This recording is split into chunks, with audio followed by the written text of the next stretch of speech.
بکھرے ہوئے بیٹھے ہیں، اگر مجتمع ہو جائے تو زیادہ بہتر ہو جائے گا، اکٹھے بیٹھ جائیں، بسم اللہ سلوات پڑھتے ہوئے اکٹھے ہو جائیں۔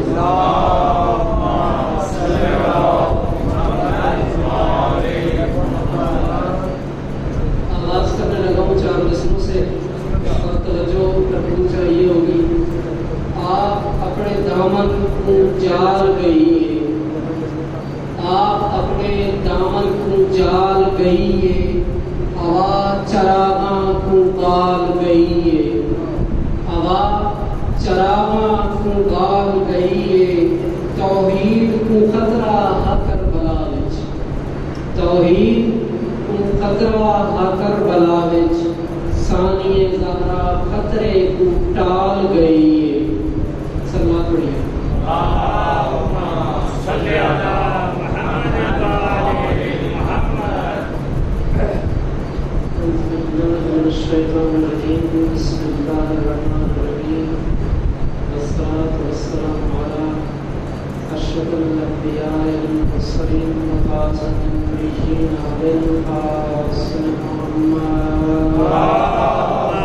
صلی علی محمد وآل محمد وعلی اولاد الطیبین الطاہرین المعصومین المظلومین المطہرین المحسودین۔ فقد قال الله تبارك وتعالى في القرآن المجيد المبارك الأمجد المصدق وقوله الحق وهو أصدق القائلين اللهم صل على محمد وآل محمد قالوا إنا لله وإنا إليه راجعون صلوات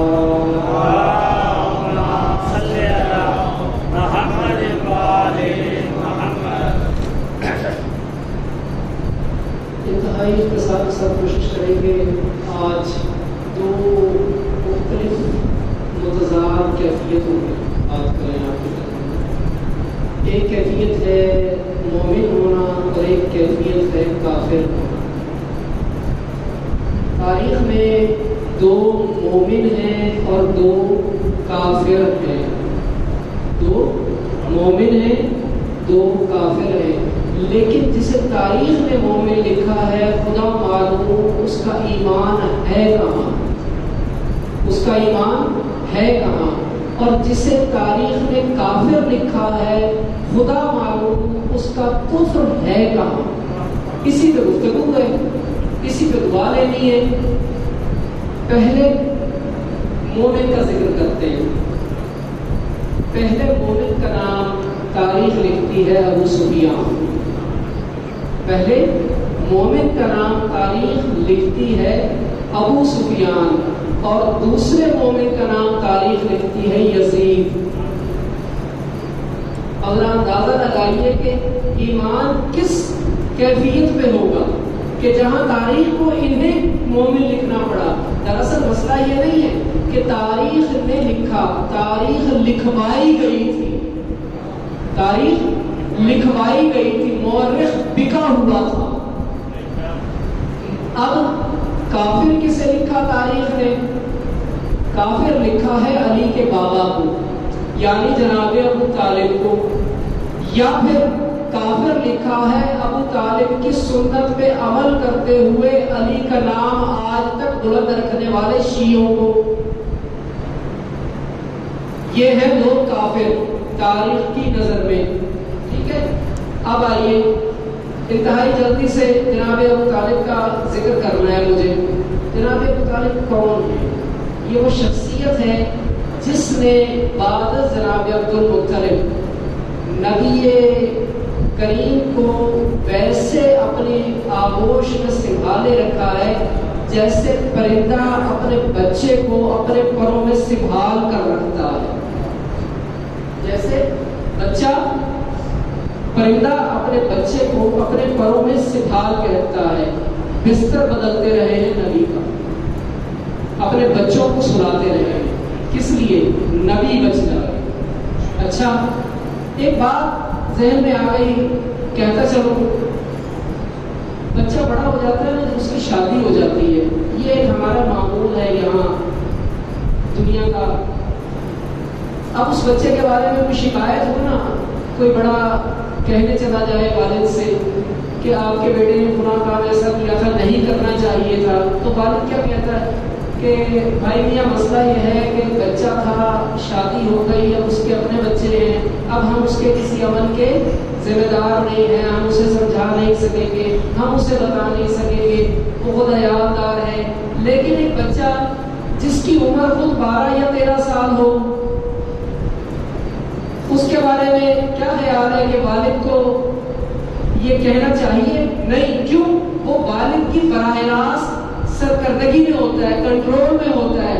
یہ کیسی کیفیت نظر آ رہی ہے اس دعوت کے اندر کہ جہاں رسول یہ فرماتے ہوئے نظر آتے ہیں کہ کون ہے جو میری اس مشن کے اندر مدد کرے گا، کون ہے جو اس پاک مقصد میں میرا حامی و ناصر بنے گا، مددگار بنے گا۔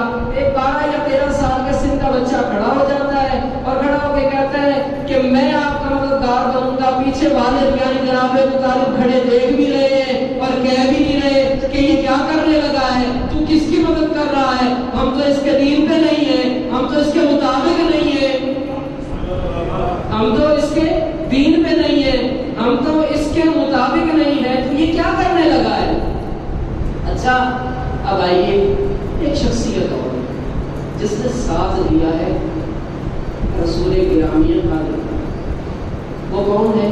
جناب خدیجہ الکبریٰ سلام اللہ علیہا۔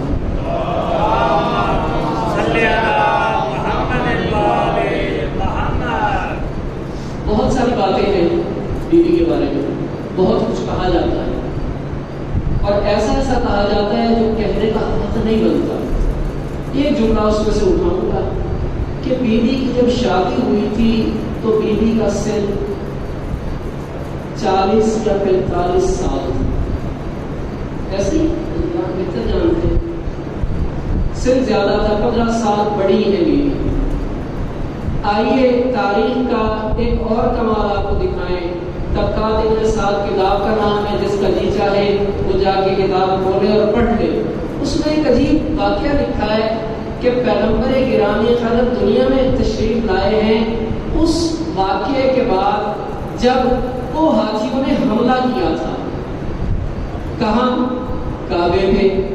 اس کے بعد پیغمبر گرامی ایک حضرت تشریف لائے ہیں۔ اچھا جہاں تاریخ یہ لکھ رہی ہے طبقات ابن سعد والا یہ لکھ رہا ہے، وہاں چپکے سے باریک سا قلم کر کے ایک روایت اور نقل کرتا ہے، اور وہ روایت کیا ہے؟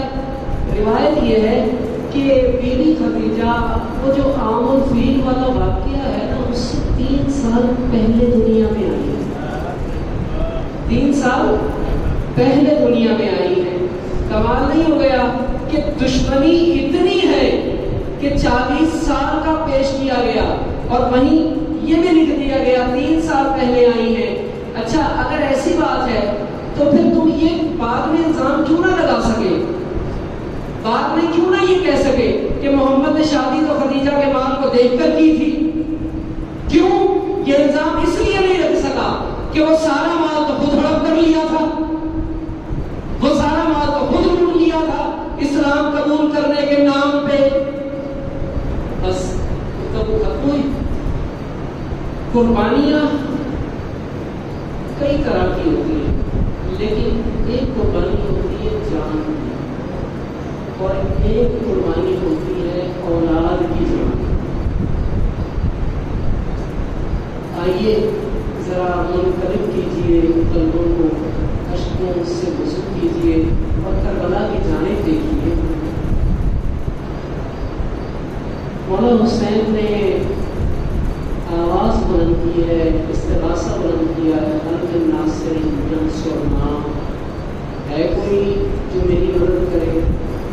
6 مہینے کا ایک بچہ ہے جو پالنے سے گر گیا ہے، وہ گرا نہیں ہے، اس نے اپنے آپ کو گرایا ہے، اس نے اپنے آپ کو گرایا ہے کہ مولا ابھی کوئی نہیں رہا نا، اب میں ہوں، اب میں آپ کا مددگار بنوں گا۔ مولا لے آئے ہیں کربلا میں، پانی کا سوال ہوا ہے، پانی کا جب سوال ہوا، جس انداز میں شہزادے نے سوال کیا ہے نا، جس مسکراہٹ اور مسکان سے، اللہ جانتا ہے پورا لشکر یزید ہل گیا تھا اور نظر آ گیا تھا کہ اگر یہ کلام قطع نہ ہوا تو جنگ کا نقشہ پلٹا ہوا ہے، پلٹ گیا نہیں ہوگا، پلٹا ہوا ہے۔ اگر یہ کلام قطع نہ ہوا تو اس وقت ابن زیاد نے چیخ کے کہا تھا ہو ملا کوئی ایسا کام کر کے حسین کا یہ کلام قطع ہو جائے، حسین کا یہ کلام رک جائے۔ اب ہرملا نے اپنے پاس سے وہ تیر نکالا جو تیر سہ شعبہ کہلاتا ہے، جس کے 3 پھل ہیں، جس کی 3 نوکیں ہیں۔ حضرات یہ وہ تیر ہے جسے عرب دنیا میں استعمال کیا جاتا تھا صرف اور صرف جانوروں کو، جنگلی جانوروں کو شکار کرنے کے لیے۔ اور ہرملا نے شست باندھی، نشانہ لیا، کس کا؟ علی اصغر کے حلقوم کا۔ اس نے تیر کھینچا، تیر چل گیا، لیکن تیر پیوست کہاں ہوا؟ آؤ ذرا تاریخ سے پوچھتے ہیں کہ تیر لگا کہاں؟ تیر ایسے آیا ہے اور حسین کے بازو میں پیوست ہوا ہے۔ اب سوال کرو کہ ہاں اگر حسین کے بازو میں تیر پیوست ہوا تو علی اصغر کا گلا، ارے علی اصغر کا گلا تو اس سے ذبح ہوا ہے، وہ اس میں چھدا نہیں تھا، گلے کے اندر چھدا نہیں تھا۔ اِنَّ لِلَّهِ وَإِنَّا إِلَيْهِ